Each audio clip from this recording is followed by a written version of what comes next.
Fight fans, today we need to talk about the BMF title. Because after what happened the other night, it honestly feels like the concept might have finally reached its breaking point. If you missed the fight, here's a quick recap. Charles Oliveira spent most of 5 rounds controlling Max Holloway on the ground in their BMF title fight. Not a wild back and forth striking battle, not the kind of chaotic war people usually expect when they hear the phrase BMF championship. Instead, it was a very calculated performance. And inside T-Mobile Arena, the crowd slowly started to turn on it. As the rounds went by, you could hear the boos building. Fans had come expecting fireworks. What they got instead was a methodical grappling clinic. But here's the interesting thing. The fight itself wasn't bad. In fact, from a technical standpoint, it was extremely impressive. Oliveira came in with a very clear game plan. He executed it well, and he managed to shut down one of the most dangerous and high-volume strikers in UFC history. That's not an easy task. Max Holloway is known for pushing an incredible pace. He overwhelms opponents with volume, combinations, and pressure. But in this fight, Oliveira never allowed that rhythm to get started. Instead, he slowed everything down, controlled the positions, and dictated where the fight took place. So the real question is this: if the performance was technically strong, why were so many fans disappointed? The answer probably has less to do with the fight itself and more to do with the expectations that come with the BMF belt. Because from the very beginning, the BMF title has always been a strange concept in mixed martial arts. It isn't tied to a weight class, it doesn't follow the normal ranking system, and it doesn't represent the best fighter in a specific division.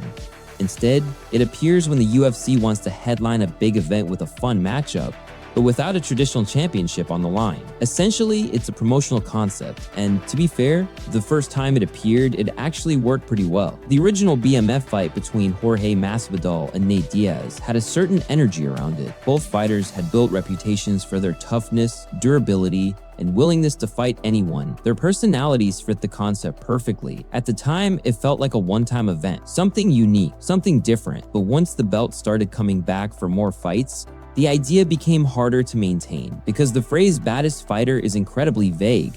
What does that even mean in a structured sport with rankings and championships? Is it about toughness? Is it about entertainment value? Is it about finishing ability?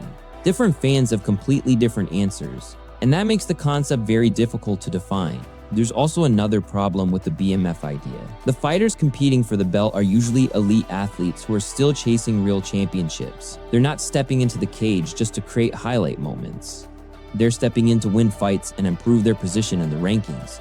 And that brings us back to Charles Oliveira. Throughout his UFC career, Oliveira has been one of the most exciting fighters in the sport. He holds the record for the most finishes in UFC history. He has earned countless performance bonuses, and many of his fights have turned into absolute chaos in the best possible way. When Oliveira gets into a firefight, anything can happen. But he's also a former lightweight champion, and he wants that title again. That means when he enters the cage, the goal isn't simply to entertain the crowd. The goal is to win in the smartest way possible. Against someone like Max Holloway, that strategy becomes very obvious. Use grappling, control positions, slow the fight down, and prevent Holloway from building his usual striking rhythm. That's exactly what we saw.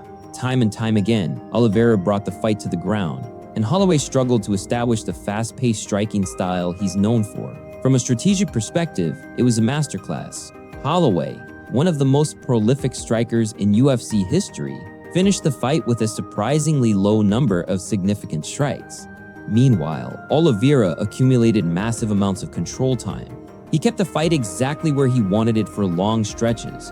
That level of dominance over a fighter like Holloway is extremely rare, and under normal circumstances, that kind of performance would be receiving universal praise. But because the fight carried the BMF label, fans expected something very different. They expected a war. They expected constant striking exchanges. They expected chaos. Instead, they got a tactical performance from a fighter who understood exactly how to win the matchup. And that highlights the biggest flaw in the BMF concept.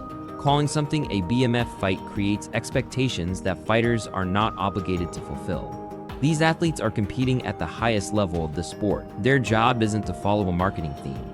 Their job is to win. For Oliveira, this victory could move him one step closer to another lightweight title opportunity.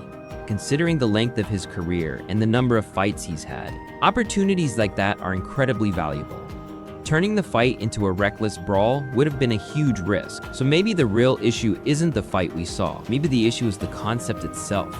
The first BMF fight worked because everything lined up perfectly. The fighters, the personalities, the timing. But recreating that same magic again and again is incredibly difficult. Not every matchup will produce fireworks, and not every elite fighter will abandon strategy just because of a novelty belt. Which is why some fans are starting to ask an obvious question. Maybe it's time to move on. The UFC doesn't necessarily need to hold a ceremony to retire the BMF title. They could simply stop using it, let the concept fade into the background, and focus on the championships that already define the sport. Because at the end of the day, the best fighters in the world are chasing real titles, not promotional ones. And after what we saw in that main event, it might finally be clear that the BMF experiment has reached its natural conclusion. Sometimes an idea works perfectly once, but becomes harder to recreate every time after that.